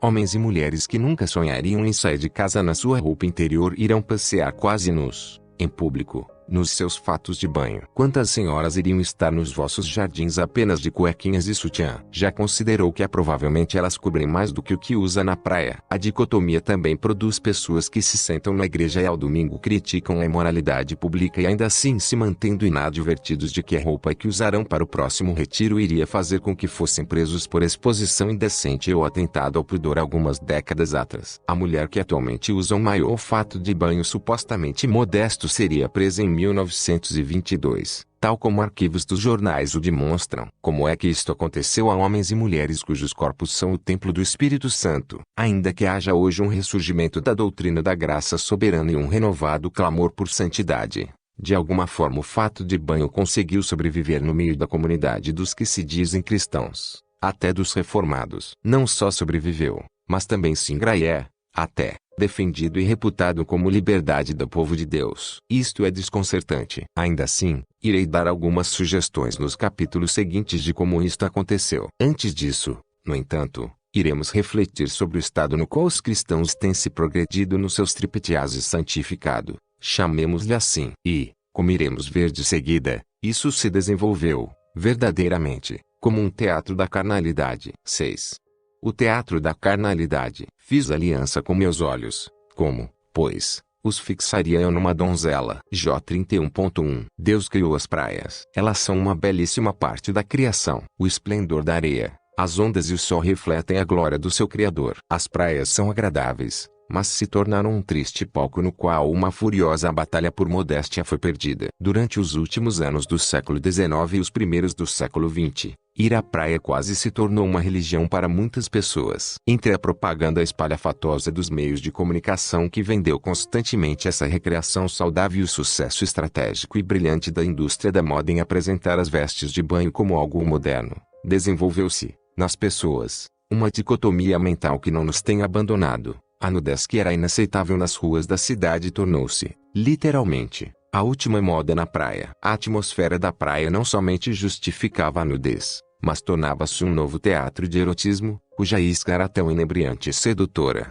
que muitos seres humanos não podiam ignorá-la. Uns poucos ministros do evangelho censuravam publicamente a afronta moral óbvia da nova mentalidade. Mas eles logo foram silenciados e raramente foram ouvidos outra vez. A afluência à praia abriu portas para se justificar a nudez pública. O refugiar-se na praia encontra-se tão profundamente arraigado na mente das pessoas, que provavelmente muitos crentes estão inconscientes de que homens e mulheres se divertindo juntos na praia era algo desconhecido na história da humanidade até meados do século XIX. E, quando surgiu o clamor por trajes mais funcionais, a moralidade pública foi despida junto com as vestes superiores e descartada como antiquada e inútil. A praia tornou-se o palco em que o principal ator de uma nova moralidade foi despido, de maneira propositada, progressiva e provocativa, o corpo da mulher. Para as mulheres, a preservação da modéstia tornou-se um interesse crucial durante as últimas 3 décadas do século XIX, quando elas realizaram a inquietante transição de banhar-se para nadar. Em meados do século XIX, homens, mulheres e crianças estavam fugindo aos milhares para este mundo sazonal, a praia, como um refúgio das pressões da urbanização e da industrialização. Desta cultura de prazeres nasceu a garota do verão. Ela tinha prazer em provocar os homens que ali estavam de férias, com suas vestes e comportamento ousados. Visto que a garota do verão e suas seguidoras mais conservadoras tornaram-se presenças comuns nas praias públicas e particulares, o banhar-se desenvolveu-se em uma forma de recreação conjunta altamente social. Vestes de banho funcionais não eram mais adequadas, e as mulheres adotaram estilos que revelavam seu charme. De modo contrário aos códigos populares de etiqueta, os rapazes não somente se recusaram a desviar seus olhos, mas também alguns dos mais atrevidos viciados em Kodak frequentemente se reuniam à beira da água, para contemplarem estas fotos vivas de Vênus saindo do mar. É óbvio que nossa cultura se tornou extraordinariamente esperta em planejar dias na praia. Todo tipo de organização encontra ocasiões para se reunir na praia, desde as férias e desportos aquáticos até seminários e retiros de igreja. O amor pela praia e a vida sem roupas encontram-se tão profundamente embebidos em nossa cultura, que duvidar de sua conveniência é considerado farisaísmo legalista, um retorno ao desmancha-prazeres do puritanismo. No entanto, mesmo os historiadores de moda contemporâneos observam corretamente, banhar-se na praia era uma provocação social, uma situação que pode apoiar o comportamento sensual levemente impróprio e dissimulado. De facto, aqueles que no século XIX não viam a praia como um lugar de prazer, e sim de árida iniquidade, não estavam completamente errados. Eles também ressaltaram aquilo que é dolorosamente óbvio: a mentalidade de divertir-se ao sol estimulou um elevado senso de conscientização do corpo, e as vestes de banho das mulheres tornaram-se cada vez mais reveladoras. Conscientização do corpo, como se os homens ainda não estivessem conscientes. A praia, como um show progressivo de striptease, tem avançado continuamente em direção ao verdadeiro alvo de sua corrida erótica: a nudez total. Nos anos 1970, os cabelos e a pele tinham de estar no seu máximo, e os músculos, no tônus, para serem expostos pelas vestes de banho. O corpo estava na moda, especialmente na praia, e ninguém duvidava que o traje de banho, embora atraente, era apenas uma moldura para ele. Todas as vestes de banho perderam gradualmente sua cobertura, tornaram-se fortemente apelativas e ganharam tal aparência quando foram usados novos tecidos, maleáveis e brilhantes. Aquelas, porém, que eram ousadas não estavam mais vestindo os pequeníssimos biquínis. Começaram a remover a parte de cima, nas praias mais importantes do mundo. Esta paródia não poderia, evidentemente, ser realizada no ambiente de trabalho. A praia oferecia a última fronteira para os pioneiros que desejavam desafiar com ousadia a antiga moralidade. As roupas de banho legitimaram não somente a nudez, mas também a sua irmã siamesa, a satisfação sexual pela visão. As formas da mulher não eram mais uma fantasia escondida embaixo de roupas e combinações. Agora era uma realidade sensual completa para todos os que desejassem contemplá-la. Embora o piedoso Jó tenha dito: "Fiz aliança com meus olhos", como, pois, os fixaria eu numa donzela? Jó 31.1. Os homens estabeleceram o ver e o criar fantasias sobre as donzelas como uma característica de masculinidade. Ser um espectador é inerente ao nadar no mar. O que não vemos nas ruas é palpável nas praias. As vestes de banho e o ser um espectador são conceitos inseparáveis. Se os crentes estão inconscientes de que o mundo vê a praia desta maneira, eles precisam acordar. O homem perdido geralmente vê a praia como teatro do corpo. Você tem dúvida disso? Considere o seguinte: se, em última instância, As roupas de banho fornecem à imaginação moderna o erotismo de, alternativamente, esconder e revelar o corpo. A situação inegável de banhar-se é a nudez. A contemplação dos espectadores, a grande plateia em busca de satisfação sexual pelos olhos. E ainda mais interessante quando o banhar-se no mar envolve um diálogo íntimo entre as roupas e o corpo. Um diálogo que raramente poderia ser visto em qualquer outro lugar. No espetáculo da vida moderna. Em outras palavras, na praia você pode ver mais do que aquilo que não pode ver de modo legítimo em outros lugares. Corpos vivos e despidos. Não somente isto. O corpo está realmente empacotado de modo a torná-lo mais erótico do que a maioria da nudez completa o tornaria. Encaremos os fatos. O empacotamento é geralmente mais erótico do que a própria nudez. Alice Van Lure, a autora de The Language of Clothes, A Linguagem das Roupas, observou que alguns escritores modernos acreditam que o ocultamento deliberado de certas partes do corpo surgiu não como um meio de desestimular o interesse sexual, e sim como um recurso sagaz para despertar tal interesse. De acordo com este ponto de vista, certas roupas são equivalente físico de mensagens tais como: eu tenho um segredo. Elas são um convite, uma provocação. É verdade que partes do corpo humano, consideradas sexualmente excitantes, são frequentemente cobertas de modo a exagerar e atrair a atenção para si. Claudia Beckwell e Valeria Steele acrescentam: as roupas são especialmente sexy quando chamam a atenção para o corpo nu por baixo delas. Todo ser humano que está levemente consciente de sua sexualidade sabe disso. O mesmo se aplica às mini-saias,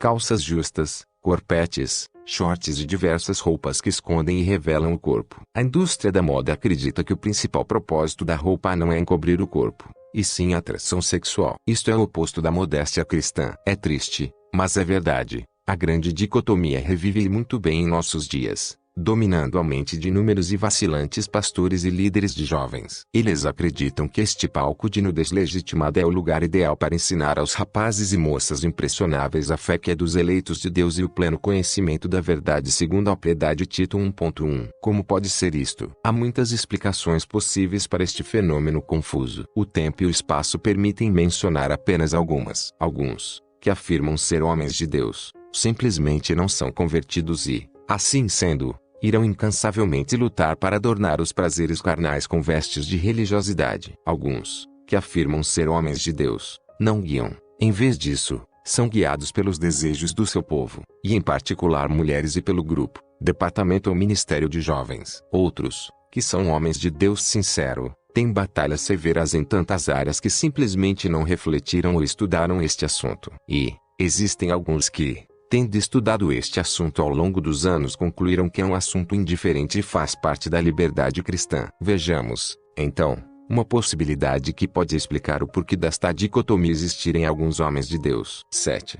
O impacto dos meios de comunicação. Não porei coisa injusta diante dos meus olhos. Salmos 101.3. Quantos pregadores de nossos dias foram criados assistindo televisão? Responder com exatidão é muito difícil. Mas uma coisa é certa. Quase não encontramos alguém que não tenha sido influenciado pelo cinema, quer tenha crescido ao lado da televisão, quer não. O apóstolo Pedro disse: por isso, cingindo o vosso entendimento, sede sóbrios e esperai inteiramente na graça que vos está sendo trazida na revelação de Jesus Cristo. Como filhos da obediência, não vos amoldeis às paixões que tinhais anteriormente na vossa ignorância. Pelo contrário, segundo é santo aquele que vos chamou, tornai-vos santos também vós mesmos em todo o vosso procedimento, porque escrito está: sede santos, porque eu sou santo. 1 Pedro 1.13 a 16. Todas as nossas concupiscências se originavam em um lugar, a mente. Infelizmente, muitos bons pregadores, embora ordenados a mortificar os feitos da carne, têm se apegado tenazmente à noção de que a televisão e os filmes assistidos são,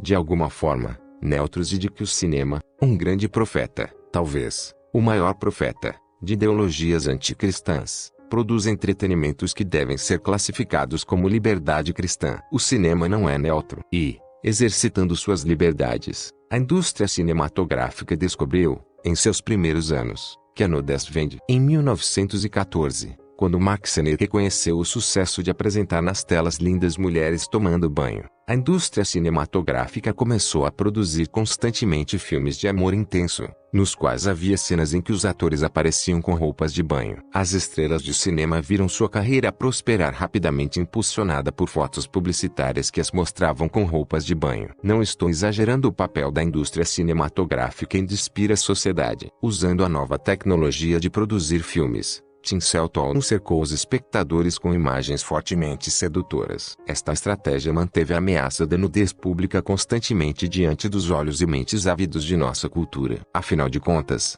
o cinema era uma forma de entretenimento barato durante a Grande Depressão e atraiu muitos aos teatros. Quase todos podiam pagar para ver os filmes, que ofereciam um escape das dificuldades esmagadoras daquela época. Servindo-se bem dessa oportunidade, a cidade de Hollywood emergiu como uma das principais forças de estilos de moda. Além disso, a sua conexão com a indústria de roupas de banho era extremamente lucrativa para ambas as partes. O conceito básico, do ponto de vista de Jantzen, era este: eu venderei o seu ator, se você vender a roupa de banho que produzimos. Não havia limites para a astúcia das conexões entre os fabricantes de roupa, os teatros de cinema e os vendedores. A indústria cinematográfica emprestou às roupas produzidas em massa um selo encantador de glamour e alto estilo que as transformou em objetos de venda fácil. Também não houve limites para as maneiras que a indústria cinematográfica encontrou para explorar o corpo humano, a fim de obter lucro. Além de tudo, o corpo poderia agora ser vestido com poucas roupas, de modo erótico, e projetado em imagens deslumbrantes, grandes e impressionantes, para que todos vissem. O banho de erotismo estava sendo promulgado pelos fabricantes de roupa de banho,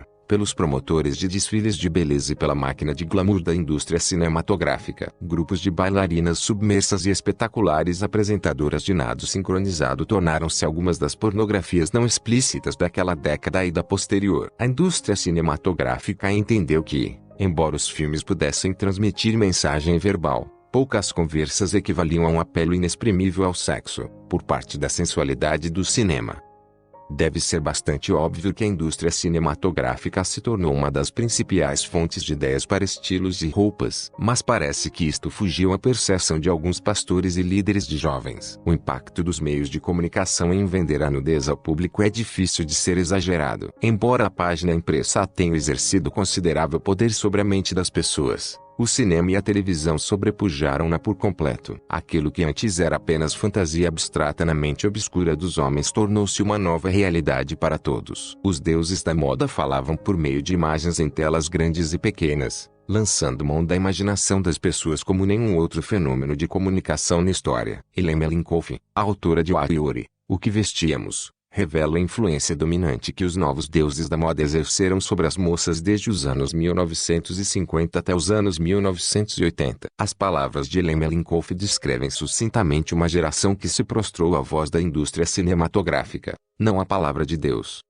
Quando gostávamos de um estilo de roupa, geralmente era porque a indústria da moda indicava que o fizéssemos, por meio da televisão, pelas revistas, por mulheres, por homens, pelos melhores amigos, pelos exemplos convincentes apresentados pelas moças mais populares. A vida suburbana e as colegas adolescentes eram influências menores, se comparadas com a televisão. A televisão abriu o mundo para nós, incluindo o mundo da moda. Ela e nos fez ver, com uma intensidade e imediatismo que não tínhamos antes, o que as pessoas vestiam. Antes desse tempo, dependíamos de revistas de moda e filmes para nos orientarem. Mas aqueles meios de informação eram remotos e nos diziam que uma modelo ou uma estrela de cinema vestiria alguns meses antes. Com a televisão, pudemos ver o que jornalistas e artistas bem conhecidos vestiam hoje à noite ou à tarde ou o que jovens cantores usaram hoje mesmo, para ir à escola. Ellen Melinkoff destacou com precisão o assunto que estamos abordando. A indústria da moda indicava que o faríamos. Os meios de comunicação, especialmente a televisão, transformaram a maneira de pensar dos jovens. Por causa das imagens fortes e sedutoras da televisão, a idolatria foi transformada, sutil e potentemente, de silenciosas imagens de pedra e metais preciosos em ícones vivos que descobriam cada vez mais o corpo. E a sociedade prostrou-se diante do altar e seguiu, com submissão, a moda do dia. Muitas igrejas também fizeram isso. No entanto, o exemplo mais vergonhoso da surpreendente influência da indústria cinematográfica sobre a mentalidade das pessoas não foi o de seduzir as mulheres a se exibirem nuas, e sim o de seduzir homens. O apóstolo Paulo nos diz que Eva foi enganada, mas que Adão a seguiu conscientemente. Assim como Adão, os homens têm seguido a Eva cinematográfica na nudez pública. A seguinte revelação deveria humilhar todo homem que lê durante os anos 1930. O busto tornou-se o novo foco de interesse, e os nadadores masculinos que despiram seu peito em público não somente perderam a respeitabilidade, mas também encararam o castigo de prisão. A aparência de nudez nas roupas de banho tornou-se uma zombaria às leis. A revista Apparel Arts, Artes de Vestimentas, em 1932, informou que muitos dos banhistas deste ano nadaram sem camisa, vestindo apenas um calção. Os estilistas de roupas de banho pressionaram elegantemente os homens a irem à praia com o peito descoberto e lhes ofereceram uma veste de 2 peças. Esta veste da depressão, como foi chamada, tinha uma camisa removível que podia ser guardada, abotoada ou presa ao calção por um zíper. Esta não era uma batalha pequena na prolongada guerra civil em favor da modéstia. Durante quase 3 décadas, uma batalha de decência, decisões e decretos foi travada à beira da praia. Na 4ª década, o traje de banho das mulheres pouco mudou em termos de decência, mas o busto masculino tornou-se o novo campo de conflito. Nos anos 1930, os atores de filmes começaram a aparecer com o peito desnudo, embora nos anos 1950 tenham sido maquiados, a fim de ocultar os pelos, e uma tendência mundial seguiu com entusiasmo esse costume mostrando o físico, enquanto sugeria sensualidade. Em outras palavras, quando os estilistas de roupas de banho e sua conexão com a indústria cinematográfica pressionaram os homens a um show de nudez, estes, ansiosamente, lançaram fora as roupas que cobriam o peito, juntamente com a sua masculinidade. Por quê? Porque seguiram o seu coração,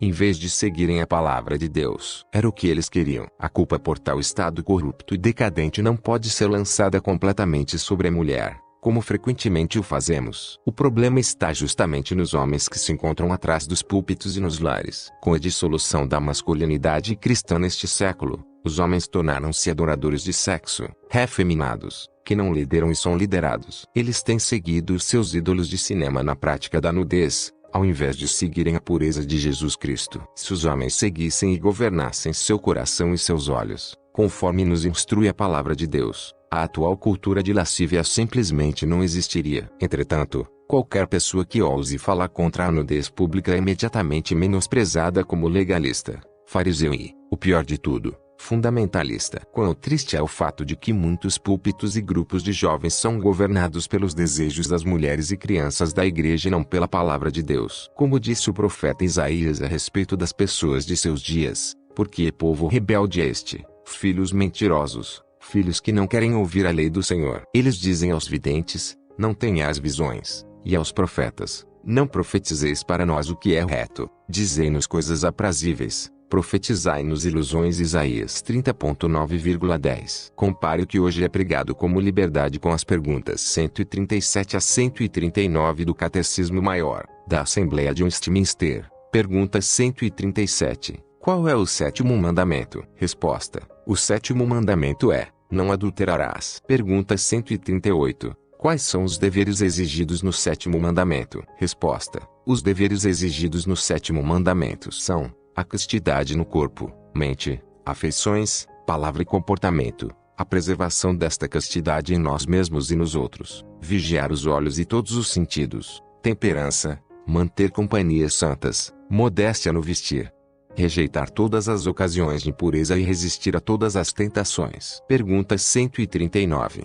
Quais são os pecados proibidos no 7º mandamento? Resposta. Os pecados proibidos no 7º mandamento, além da negligência para com os deveres exigidos, são adultério, fornicação, estupro, incesto, sodomia e todas as concupiscências antinaturais, todas as imaginações, pensamentos, propósitos e afeições impuras, todas as conversas e escutas obscenas e corruptas, aparência indecente, comportamento leviano ou imprudente, roupas imodestas, companhias imorais, canções, livros, fotos, danças e peças de teatro lascivas, e todos os tipos de provocações ou atos de impureza, quer em nós mesmos, quer nos outros. ênfase acrescentada, supondo que o leitor acredita ter sido a Assembleia de Westminster composta por homens crentes e sábios, Como poderia o entendimento deles a respeito das escrituras se harmonizar com o moderno refúgio do cristianismo na praia? Quando nos expomos uns aos outros usando vestes idealizadas para a atração sexual, estamos preservando a castidade no corpo, mente e afeições em nós mesmos e nos outros. Estamos fugindo das provocações do pecado. Isto pode realmente ser classificado como vigilância sobre os olhos e todos os sentidos. Os crentes modernos,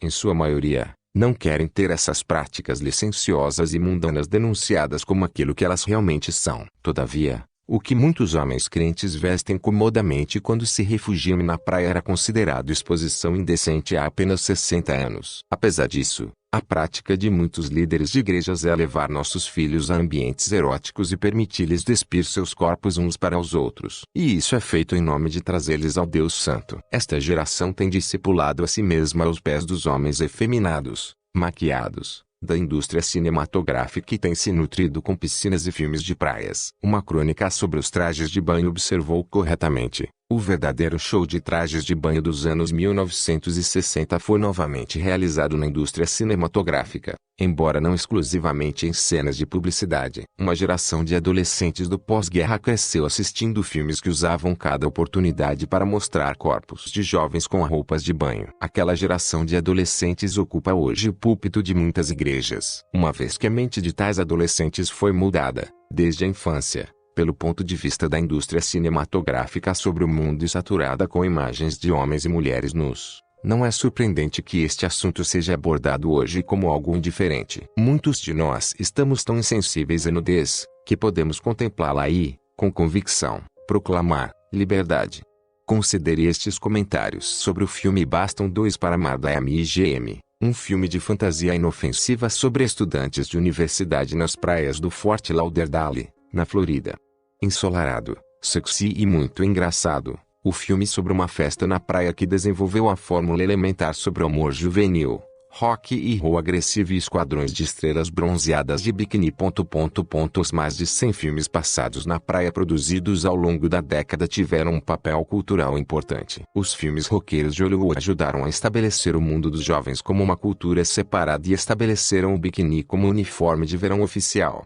Um papel cultural importante. Sim, estes filmes estabeleceram a exposição indecente nos corações de uma geração de pregadores. Hollywood tem progressivamente seduzido várias gerações à nudez e sensualidade. Quais homens ou mulheres, lendo este artigo, não têm a mente saturada com imagens sensuais de corpos vestidos em fatos de banho eróticos, os quais estão gravados permanentemente na memória por meio de anúncios televisivos, anúncios em revistas, painéis publicitários e vários outros meios. Tragicamente para muitos, estas imagens sedutoras têm atiçado ainda mais os seus corações carnais ao domínio mortífero do vício à pornografia. E muitos dos nossos púlpitos permanecem envoltos ao silêncio sepulcral. Ou pior, alguns púlpitos alegremente declaram que Jesus derramou o sangue da sua vida sobre a cruz a fim de adquirir para nós esta liberdade. Estes discípulos da mídia têm de se arrepender de estar conformados com este mundo e ser transformados pela renovação das suas mentes. Temo que só o dia do juízo irá revelar completamente a extensão do dano causado pelos mídia e pelos púlpitos contemporâneos. 8.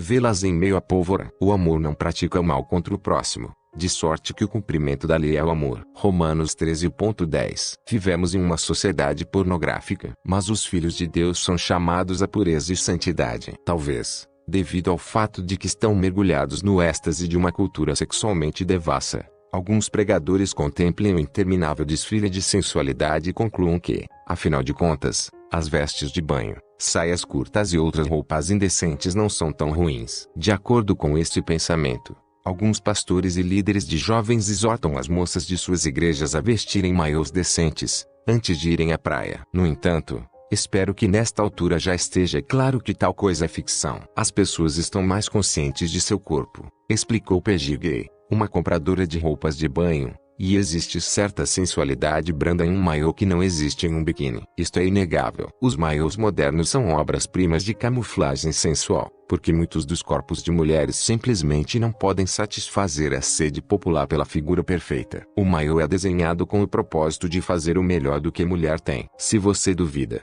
leia este anúncio de uma loja de departamentos, Inauguramos nosso departamento de vestes de banho. Veja a diferença que a roupa certa pode fazer. Nossos especialistas são treinados e estão prontos a ajudá-la a escolher o tamanho correto de sua roupa de banho. Eles sabem a opção que realmente se ajusta aos seus quadris, cintura e busto. Temos um especialista em cada loja. Sabemos que, ao escolher o menor modelo, você quer uma peça que ressalte as suas melhores partes, e não uma que chame a atenção para aquelas áreas menos perfeitas.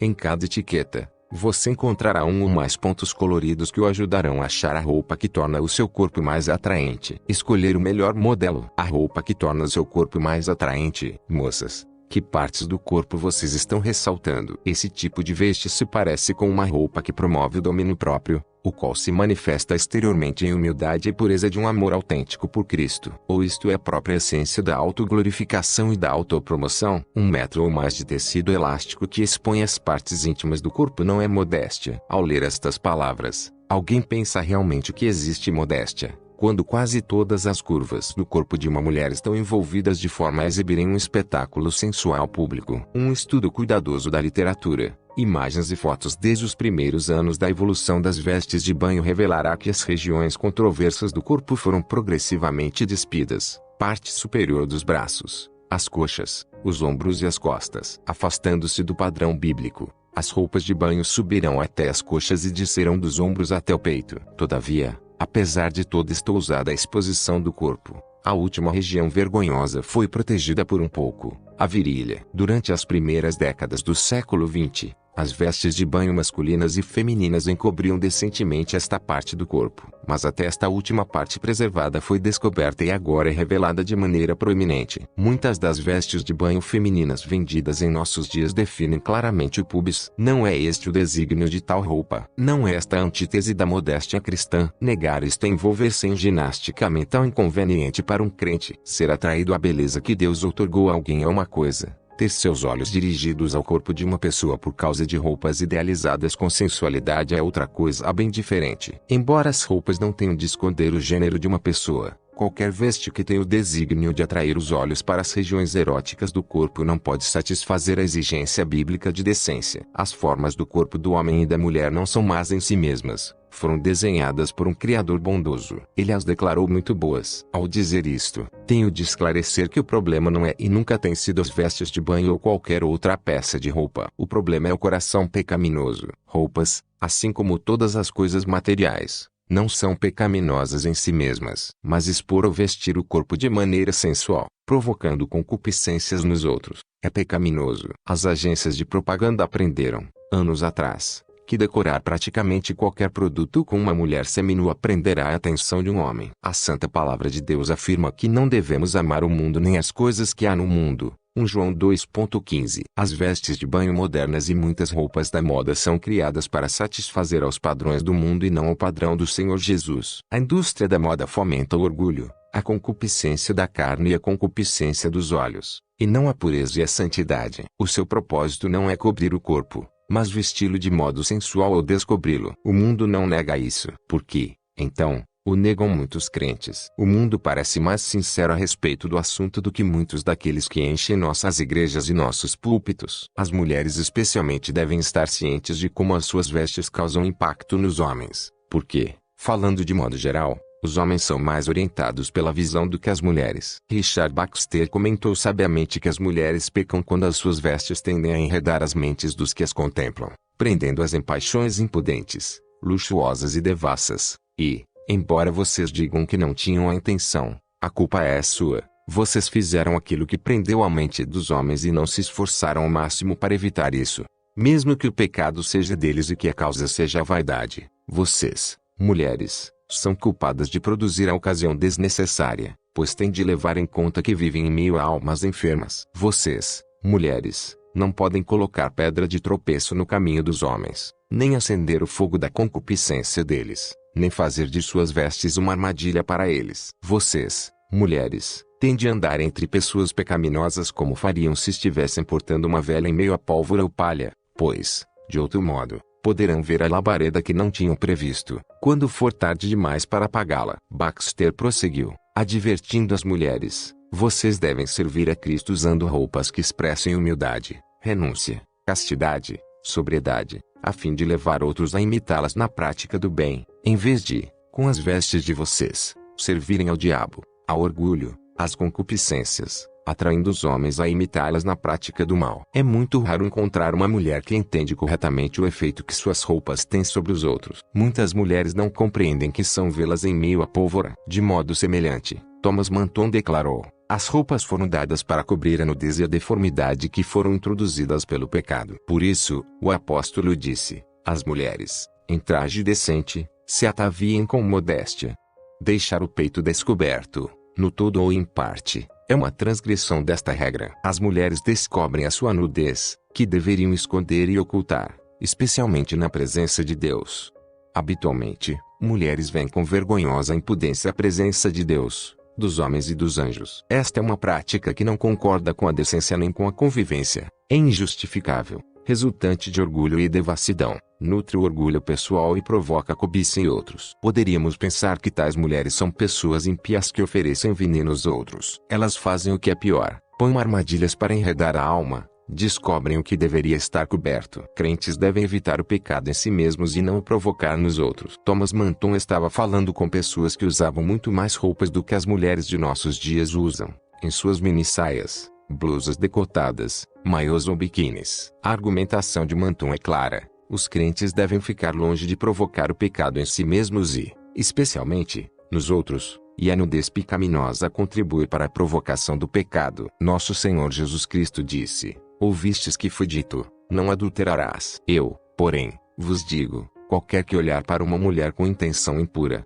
no coração, já adulterou com ela. Mateus 5:27-28. O argumento óbvio desta ordem de Jesus é que os homens devem guardar sua mente e coração por governarem corretamente seus olhos. Os homens são responsáveis diante do Deus vivo pela maneira como usam os seus olhos. No entanto, as mulheres parecem frequentemente não perceber que, por causa deste mesmo mandamento, elas são responsáveis por se vestirem com modéstia. Elas não devem usar roupas sensuais, luxuriosas e caras, para não levar os outros ao pecado. Os homens têm de prestar contas a Deus pela maneira como usam seus olhos, enquanto as mulheres devem ter o cuidado de não colocar pedra de tropeço diante dos homens. O horrível pecado de Davi foi culpa dele mesmo, mas a nudez pública, imprudente e tola de Batseba alimentou o fogo da concupiscência de Davi. Uma tarde, levantou-se Davi do seu leito e andava passeando no terraço da casa real. Daí viu uma mulher que estava tomando banho. Era ela muito formosa. 2 Samuel 11.2. Batseba falhou em não governar sua própria modéstia. Davi falhou em não governar seus olhos. Vela, pólvora. Nesta altura, algumas irmãs podem objetar: não estou procurando ser sexy ou tentar os homens. Creio nisso. Todavia, apesar de suas melhores intenções, se você veste um maiô colado na pele, idealizado para ressaltar as suas partes especiais e se expõe aos olhos dos homens, você não será bem-sucedido em promover a santidade, não importa o quanto tente promovê-la. Ações falam mais alto do que palavras. E, neste caso, roupas coladas na pele falam muito mais alto do que desejos do coração. O mesmo princípio se aplica às mini-saias, calças apertadas e inúmeras outras vestes que expõem e divulgam o corpo, em vez de cobri-lo. O mundo e os deuses da moda não devem ser o padrão para a maneira de vestir do crente. Também não devem ter a palavra final a respeito do que constitui a beleza. Uma famosa historiadora de moda disse: toda a minha pesquisa levou-me a crer que o conceito de beleza sexual, em sua origem, e o inconstante ideal de beleza aparentemente reflete atitudes que mudam frequentemente em relação à expressão sexual. Este é o padrão do mundo e não o de Deus. Com certeza, o Espírito Santo declara a respeito da beleza feminina, por meio de Salomão: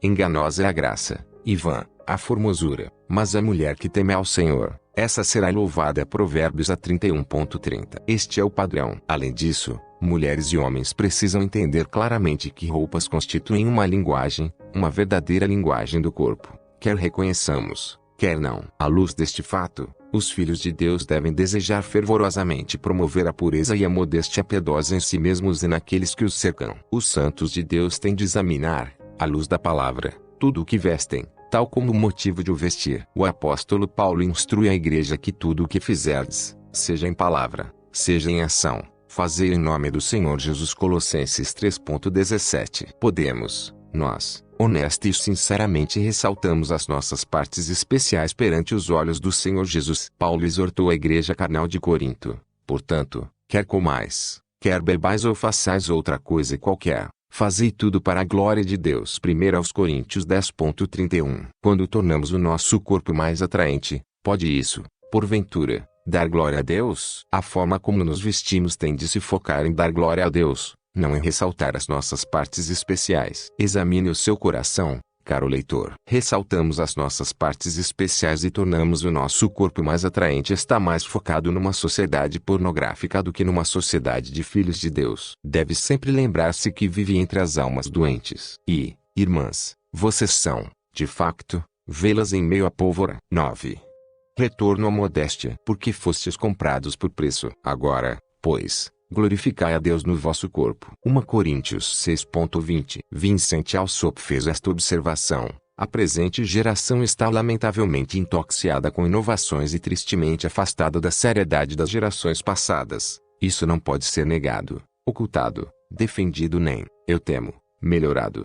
Até os filhos de Sião foram contagiados pela epidemia. De modo semelhante, uma epidemia de modéstia infestiona a igreja hoje. Os princípios pelos quais muitas roupas de banho não passam no teste de decência devem ser aplicados a tudo que vestimos. Precisamos compreender que algumas roupas realmente não cobrem. As roupas apertadas tornam visíveis as formas do corpo, que está por baixo, da mesma maneira que o fazem as roupas de banho. Enquanto não devemos nos envergonhar do corpo propriamente dito, como se este fosse uma coisa má, temos de cobri-lo para preservar a santidade da mente e do espírito, especialmente na adoração coletiva ao Deus Santo. Acima de tudo, nós, homens, temos de aprender a dominar nosso coração e olhos, bem como a ensinar a nossa esposa e filhos os princípios corretos de modéstia. Embora as mulheres sejam vulneráveis a usarem roupas indecentes e sensuais, o esposo e pai é responsável pelo que as mulheres vestem em seu lar. Homens e mulheres crentes precisam estudar este assunto e orar com fervor a seu respeito,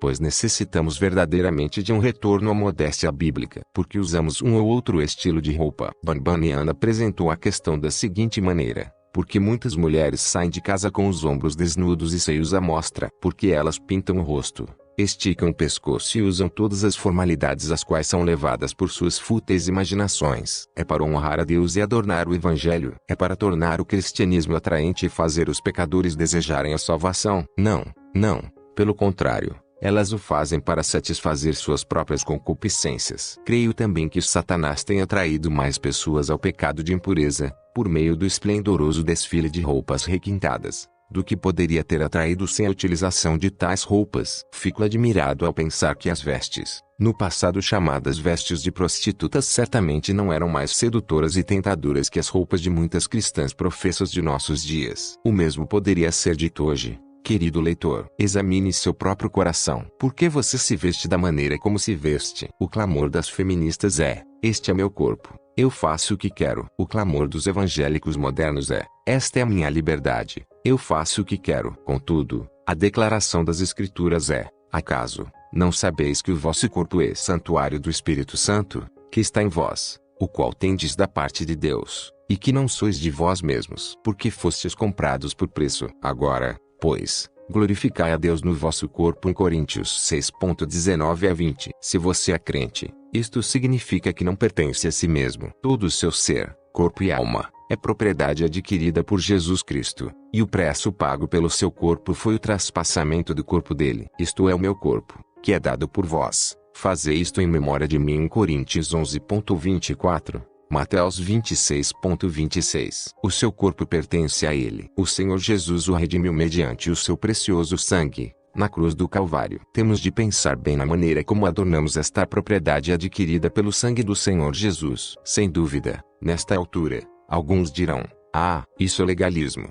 Exortar os filhos de Deus a cobrirem seu corpo não é legalismo, porque a modéstia é um mandamento das Escrituras. O desejo do coração regenerado é honrar o Senhor Jesus e fazer tudo o que lhe traz glória, por obedecer os mandamentos dele. Aquele que tem os meus mandamentos e os guarda, esse é o que me ama. Quem não me ama não guarda as minhas palavras. João 14:21-24. A glória de Deus e o amor por Cristo devem ser os motivos primários de tudo que falamos, realizamos e pensamos. E isto inclui o que vestimos. Apresentei-lhe as Escrituras, bem como fatos históricos. Esforcei-me por deixar que os escritores de moda falassem por si mesmos, com clareza. Espero que tais coisas o tenham levado à reflexão, bem como o amor e as boas obras. Mas, como mencionei antes, se acha incorreta a definição de modéstia ou antibíblicas as conclusões deste livro, então, investigue com empenho e ore, até que o Senhor lhe dê algo melhor. Todavia, não deixe de orar por amor a Cristo. Ore. Nunca é legalismo exortar os filhos de Deus a obedecerem ao Senhor Jesus, em conformidade com a palavra dele. Ore e medite no eterno propósito do Deus Todo-Poderoso,